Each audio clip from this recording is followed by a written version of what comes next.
அன்பான நேயர்களே, நாம் இடைவெளிக்கு முன்பாக இதய நோய் வருவதற்கான காரணங்களை பார்த்தோம். அந்த நோய் வராமல் தடுப்பதற்கான ஓர் அற்புதமான மூலிகை நெல்லிக்காயினுடைய மருத்துவ பயன்களை பார்த்தோம். இப்பொழுது அந்த நெல்லிக்கனியை கொண்டு ஓர் அற்புதமான மருத்துவத்தை செய்ய போகின்றோம். அதன் செய்முறை மற்றும் அளவுகளை பார்க்கலாம். நாம் நெல்லிக்காயை தூய்மையான நீரில் கழுவி உள்ளே இருக்கக்கூடிய விதைகளை நீக்கி தேவையான அளவிற்கு நெல்லிக்காயினுடைய சதையை மட்டும் எடுத்து வைத்துள்ளோம். அடுத்ததாக ஆரஞ்சு பழத்தினுடைய மேல் தோலை நீக்கிவிட்டு உள்ளே இருக்கக்கூடிய சுளையின் சாறு, ஆரஞ்சு பழச்சாறு எடுத்து வைத்துள்ளோம். அடுத்ததாக கற்பூரவள்ளி இலைச்சாறு, பப்பாளி பழ துண்டுகளை கூழ் போன்ற அமைப்பில் அரைத்து தனியாக எடுத்து வைத்துள்ளோம். அத்துடன் தேன்.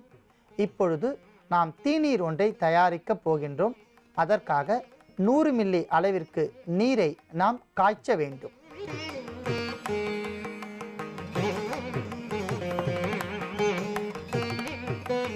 நன்றாக கொதித்து கொண்டிருக்கின்ற நீரில் முதலில் நாம் நெல்லிக்கனி சதைகளை ஒரு தேக்கரண்டி அளவிற்கு இட்டு கொதிக்க வைக்க வேண்டும்.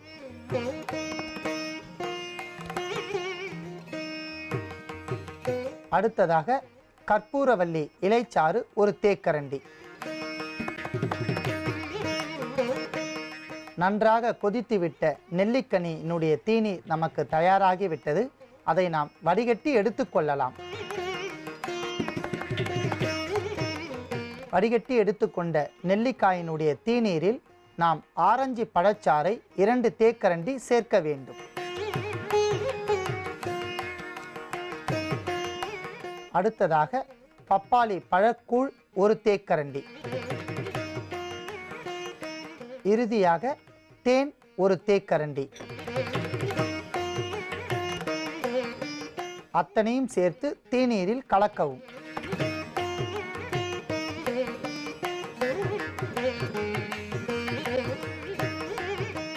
அன்பான நேயர்களே, நெல்லிக்கனியினுடைய சாறு அற்புதமான முறையில் தீநீரில் இறங்கிவிட்டிருக்கும் மற்றும் பழக்கலவை, பழச்சாறு சேர்ந்த இந்த மிகவும் சுவையான இந்த தீநீர் மிக சிறந்த ஒரு கிருமி நாசினியாக செயல்படும்.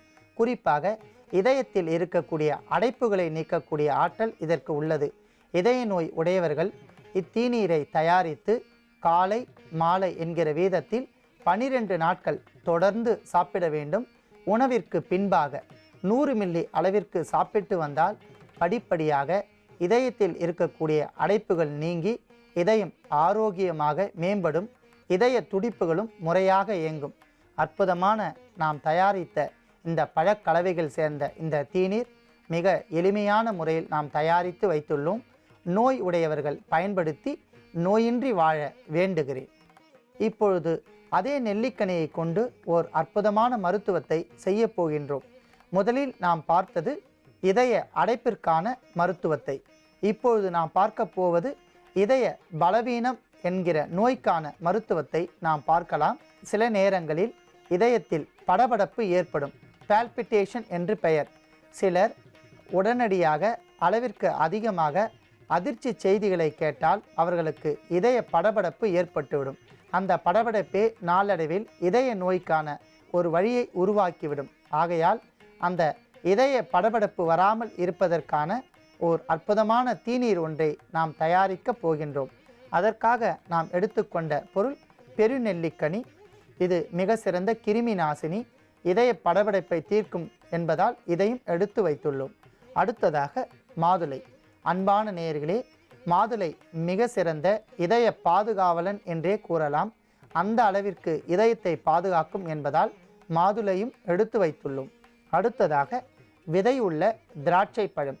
அன்பான நேயர்களே, விதையில்லாத பழங்களை நாம் பயன்படுத்தினால் நமக்கு பல்வேறு வகையான நோய்கள் தாக்கும். ஆகையால் பாரம்பரியமான நம் விதையுள்ள பழங்களை பயன்படுத்த வேண்டும். அந்த வகையில் விதையுள்ள திராட்சையும் எடுத்து வைத்துள்ளோம். இவை மூன்றையும் கொண்டு நாம் இதய பலவீனத்திற்கு ஒரு தீநீர் ஒன்றை தயாரிக்கப் போகின்றோம். அதற்காக நெல்லிக்கனி சாறு 25 மில்லி, திராட்சை சாறு 25 மில்லி, மாதுளை பழத்தினுடைய சாறு 25 மில்லியை எடுத்துக்கொண்டு தீநீரினுடைய செய்முறையை பார்க்கலாம். அன்பான நேயர்களே, நாம் தனித்தனியாக அத்தனை பழங்களும் மாதுளை சாறு, நெல்லிக்கனி சாறு, திராட்சை சாறு தேவையான அளவிற்கு தனித்தனியாக எடுத்து வைத்துள்ளோம். இப்பொழுது தீநீர் தயாரிப்பதற்காக 100 மில்லி அளவிற்கு நீரை நாம் காய்ச்ச வேண்டும்.